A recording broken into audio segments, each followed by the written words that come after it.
Asalaamu calaykum waraxmatullaahi wabarakaatu. Waa walaalkiin Cabdilaahi. Waxaan ka hadlaynaa maanta barnaamijkeena dhiirigelitaanka qaybihiisii tobnaad.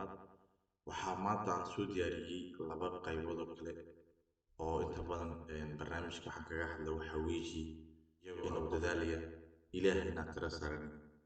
Marka maanta labadan qayboodan ka hadli doono waa laba qaybood oo qof kaste oo guul u baahan inuu adduunkan iyo aakhirada ka gaaro oo rabo oo heli doono. Koobta ugu horeysa waxa weeyaan sababtoo ah qof kastoo adduunyada jooga waxa uu rabo ama uu doonayo ama uu raadinayo inuu farxad ku noolaado, inuu guul gaaro, inuu dadka wax u qabto, inuu naftiisa meel ka soo baxo.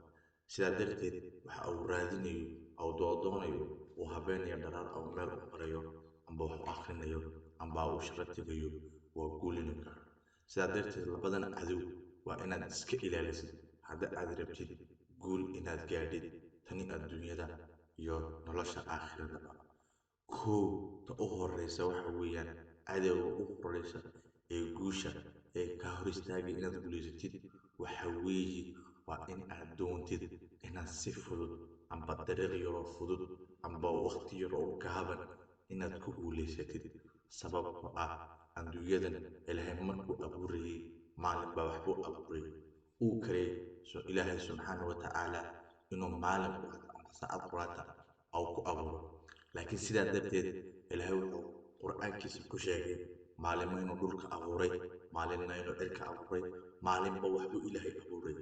Kumay adkeyn ilaahay inuu maalin quraata amba saacad quraata au koonkan ku abuuro. Laakiin ilaahay wuxuu na barayay in aad marka aad wax weyn aad soo wadid amba aad wax samaynaysid amba guul adiga iyo ummadda aad la nooshiid kaa farxisa aad doonaysid inaad gaadhid inay waqti ay kaa qaadanayso. Marka inta u badan dadku waxay doonaan guusha ay ku gaadhaan inay si fudud caalamka haddii aad eegtid qofka islaam iyo qof gaalo intaba guusha waxay u bixiyeen waqti dheer, saacado adag iyo soo jeed badan. Sidaa darteed haddii aad rabtid inaad guulaysatid waa inaad ku talageshid waqtiyaal badan inaad waxaad aad doonaysid ku bixisid. Sidaa darteed maama English ayaa tirahda easy come easy go, yani wax si fudud ku imaada si fudud ayuu kaaga tegayaa. Saa darteed guushu si fudud kuguma imanayso si adagna haddaad heshid kaaga tegi mayso.